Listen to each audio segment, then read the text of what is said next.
Aaron had worked for Lucas for years. And in all those years, Aaron had never let him down. He wasn't about to start today. Lucas had a lot of power in Laudervale. All he had to do was wave his hand and it would happen.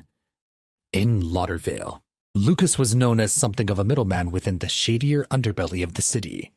And Aaron was one of his subcontractors. Earlier today, Aaron had received orders to rough up a man named Chase Rothman. He had been given instructions on where he'd be, City Grill, and when, 9 p.m. And he'd been told that Chase would be alone. But he wasn't. Instead, things had gone horribly wrong, and a woman had been hurt. He wasn't sure how badly. In the aftermath of the accident, each of the bikers had fled, most of them back to their homes. However, in less than an hour, each had been found, dragged from their houses under threat of violence by men wearing masks, and brought to Kearney Plaza, where they were now tied to the luxurious park's wooden benches. Aaron wasn't sure what was going on, but he knew that it was serious. Only a powerful person could have assembled a team with the manpower to track down and bring his team here. Suddenly, Chase walked up into the courtyard, glaring at the bikers as he passed by each of them, sizing them up. He grabbed a baseball bat from one of the masked guards and swung it in wide, slow circles. He fell silent and passed the bat back to the guards. He nodded at each of the guards and tied the motorcyclists from the benches and began to beat them with whatever was handy, mostly bats and bare knuckles.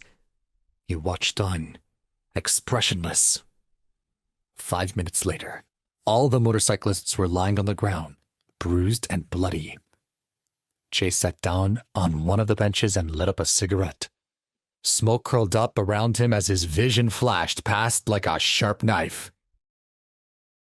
"Which one of you stabbed her?" he said, venom in his voice. Each of the now injured motorcyclists rushed to prove their innocence. "It wasn't me. I wouldn't dare. I don't know. Everything happened so fast." Chase was not satisfied with their answers. "I won't ask again. Who stabbed her?" Those that could looked at each other but did not dare to say a word. Seeing that no one was going to talk, he turned to Plan B. He gestured to Tim to bring him the briefcase from the car. After receiving it, he opened it slowly to reveal that it was stuffed to the brim with bills. "There's $2 million in here," he said. "It belongs to whoever tells me what I want to know." Suddenly, everyone's eyes turned to the same person as they shouted in unison. "Aaron! It was him!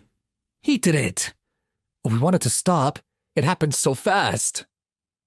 Chase's gaze shot towards Aaron, who was so scared that his whole body began to tremble.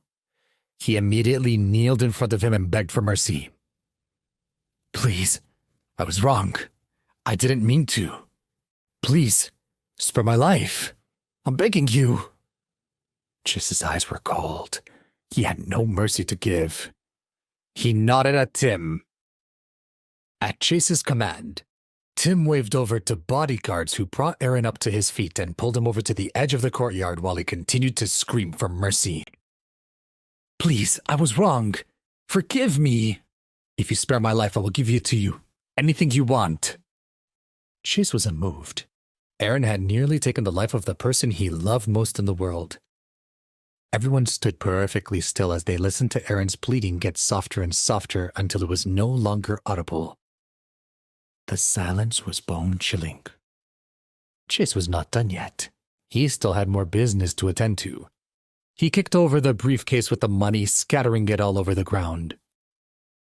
"Who sent you?" he bellowed.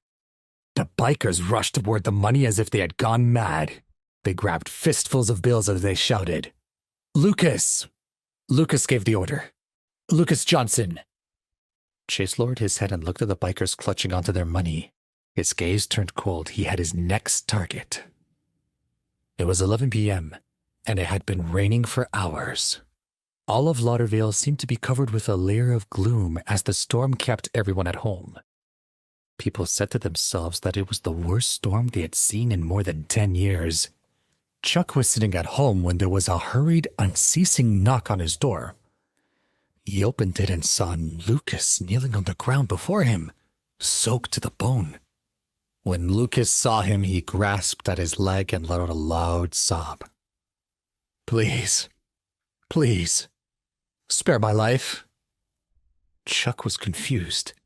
He knew Lucas from his prior days as a gang leader in Laudervale's underbelly, but he hadn't seen him for years. The two had been close back in the day, and he couldn't bear to see him like this. Lucas? He said firmly. What's going on? Chuck, please. Lucas tried to regain his composure but failed. I did something bad, like really bad. Jenny called me asking me to teach someone a lesson. I agreed to it. He was having difficulty getting his words out now. Aaron's men stabbed her. Mr. Rothman's wife. I didn't know. What? Hearing this, Chuck's eyes widened. He was scared out of his wits for his old friend. He gently kicked at Lucas. You idiot, what were you thinking? I didn't know, I was wrong. I heard that you and Mr. Rothman know each other. Please, we've been friends for so long, you have to help me. I don't have to do anything, screamed Chuck. I didn't stab her. What do you want me to do? Mr. Rothman can destroy you with the wave of his hand if he wants to. I made a mistake. Lucas was still kneeling on the ground, wrapping his arms around Chuck's legs. You have to help me, he's going to kill me.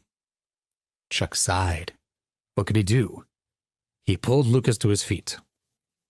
Hurry up and apologize to the right person for a start. Admit your mistake. But God help you now. Lucas's face went pale. Was there no other option? He steeled himself to place the call and then collapsed again back onto the ground. He had no strength left. After a long pause, he picked up his phone and dialed Jenny's number. He wiped the tears from his face and did his best to sound normal. Babe, I've got a late business meeting tonight. I don't know if I'll be home.